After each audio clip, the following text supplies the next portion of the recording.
আসসালামু আলাইকুম দর্শক, আজ আমি আপনাদেরকে তৈরি করে দেখাবো কাতলা মাছের মাথা দিয়ে মুড়ি ঘন্ট। এই রান্নায় একটি মাত্র সিক্রেট উপাদান আমি এখানে ব্যবহার করেছি, আর যার কারণে এই খাবারের স্বাদ 10 গুণ বেড়ে গেছে। যাদের মুড়ি ঘন্ট তৈরি করার পর মুগ ডালের কাঁচা গন্ধ আসে, তাছাড়া মাছের আস্তে একটা গন্ধ আসে, আশা করছি এই রান্নাটা পুরোটা দেখার পর আপনাদের এই সমস্যার সমাধান পেয়ে যাবেন। তাহলে কথা না বাড়িয়ে চলুন মূল রেসিপিতে চলে যাই। রেসিপিটি তৈরি করার জন্য এখানে আমি বড় কাতলা মাছের একটা মাথা নিয়েছি, আর মাথাটাকে ছোট ছোট টুকরো করে কেটে নিয়েছি। সাথে মাছের পেটের অংশ নিয়েছি 2-3 টুকরো। এবার মাছের ভেতরে মশলা মাখিয়ে নিব। দিয়ে দিয়েছি স্বাদ মতো লবণ, দিয়ে দিয়েছি হাফ চা চামচ হলুদের গুঁড়া, আর হাফ চা চামচ দিয়ে দিচ্ছি লাল মরিচের গুঁড়া। এবার মাছের সাথে মশলাগুলোকে ভালোভাবে মিশিয়ে নিচ্ছি।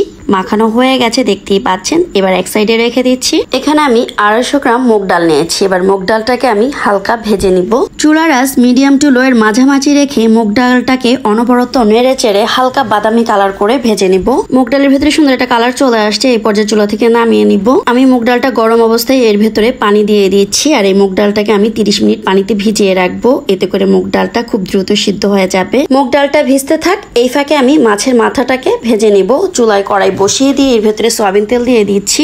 এবার তেলটাকে ভালোভাবে গরম করে তারপর মাছগুলো দিয়ে দিতে হবে তেলের ভেতরে। এবার মাছটাকে উল্টে পাল্টে লাল লাল করে ভেজে নিব। মাছটা সুন্দরভাবে ভাজা হয়ে গেছে, এবার তুলে দিচ্ছি। এবার একই প্যানে আমি দুটো মাঝারি সাইজের পেঁয়াজ কুচি করে কেটে নিয়েছি, আর দিয়ে দিচ্ছি 8-10টা কাঁচামরিচ, দিয়ে দিচ্ছি সয়াবিন তেল, আর দিয়ে দিচ্ছি 2 টুকরো দারচিনি, 3টা এলাচ, আর 4টা লং। এবার পেঁয়াজের সাথে মশলাগুলোকে ভেজে নিব। যখন মশলার ভেতরে সুন্দর একটা গ্রান চলে আসবে, পেঁয়াজটাও নেতিয়ে যাবে, ওই পর্যায়ের ভেতরে পানি দিয়ে দিচ্ছি একটু। পানিটা দিয়ে এবার এর ভেতরে কিছু শুকনো মশলা অ্যাড করব, এতে করে আর মশলাটা পুড়ে যাবে না। এখানে দিয়ে দিচ্ছি 1.5 টেবিল চামচ পরিমাণ আদা রসুন বাটা, এখানে আমি একসাথে বেটে নিয়েছি। আর দিয়ে দিচ্ছি 1 চা চামচ হলুদের গুঁড়া, 2 চা চামচ দিয়ে দিচ্ছি শুকনো লাল মরিচের গুঁড়া, আর দিয়ে দিচ্ছি 1 চা চামচ হচ্ছে ধনিয়া গুঁড়া। এবার এই মশলাটাকে 2 থেকে 3 মিনিট ভালোভাবে কষিয়ে নিব। এতে করে মশলার ভেতরে যে একটা কাঁচা গন্ধ আছে ওইটা আর থাকবে না। দিয়ে দিচ্ছি স্বাদ মতো লবণ। মশলাটা কষাতে কষাতে একসময় দেখবেন যে তেল উঠে আসছে, ওই পর্যায়ে এর ভেতরে দিয়ে দিব ভেজে রাখা মাছের মাথা। এবার মাছের মাথাটাকে মশলার সাথে ভালোভাবে মিশিয়ে নিচ্ছি। এবার চুলার আঁচটাকে মিডিয়াম টু লো এর মাঝামাঝি রেখে এই মশলার ভেতরেই মাছের মাথাটাকে 2 থেকে 3 মিনিট একটু ভুনে নিব। যখন ভালোভাবে ভুনা হয়ে যাবে, ওই পর্যায়ের ভেতরে পানি দিয়ে দিচ্ছি। পানি দিয়ে মাছের মাথাটাকে আরো 2 থেকে 3 মিনিট ভালোভাবে কষিয়ে নিব। মাছের মাথাটা কষানোর পর যখন এর উপরে তেল উঠে আসবে, ওই পর্যায়ে এর ভেতরে মুগ ডালটা দিয়ে দিতে হবে। মুগ ডালটাকে কিন্তু 30 মিনিট ভিজিয়ে রেখেছি। এবার ভালোভাবে ধুয়ে তারপর দিয়ে দিলাম। এবার মুগ ডালটাকেও 2 থেকে 3 মিনিট ভালোভাবে কষিয়ে নিব। ঠিক এইরকম ভাজা ভাজা করে নিব।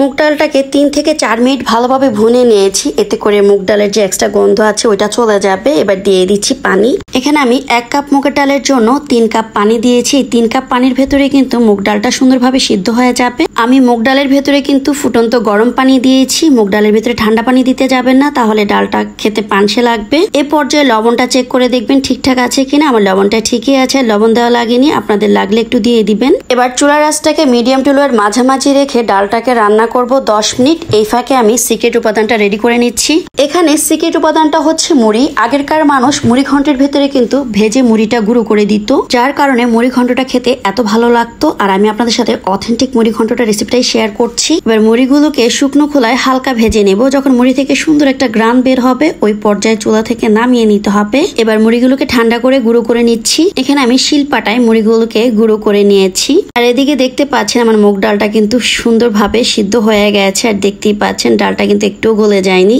এ পর্যায়ে ডালটাকে আর বেশিক্ষণ জাল করব না, তা না হলে কিন্তু ডালটা গলে যাবে। আর মুড়ি ঘন্টের ডালটা কিন্তু আস্তই ভালো লাগে। এই পর্যায়ের ভেতরে দিয়ে দিচ্ছি ভেজে রাখা মুড়ির গুঁড়া। এখানে আপনার যতটুকু লাগে সে আন্দাজে দিয়ে দিবেন, আমি পুরোটাই দিয়ে দিচ্ছি। মুড়ি ঘন্ট কিন্তু পাতলা খায় না, যেটা মুড়ি ঘন্টের অথেন্টিক রেসিপি ওইটা কিন্তু একটু ঘনই হয়। আমি ডালের ঘনত্বটা যেরকম রেখেছি ঠিক ওই রকমই রাখার চেষ্টা করবেন, তাহলে ডালের যে অথেন্টিক স্বাদ সেটা পাবেন। মুড়ির গুঁড়াটাকে ডালের সাথে ভালোভাবে মিশিয়ে নিয়েছি, আর দেখতেই পাচ্ছেন ডালটা কিন্তু অটোমেটিকই ঘন হয়ে গেছে। বেশি জাল করে ঘন করার প্রয়োজন হয় নাই। এ পর্যায়ে বেশিক্ষণ আর চুলা রাখা যাবে না। এবার ডালের ভেতরে আমি কিছু শুকনো মশলা দিয়ে দিব, তারপর চুলা থেকে নামিয়ে নিব।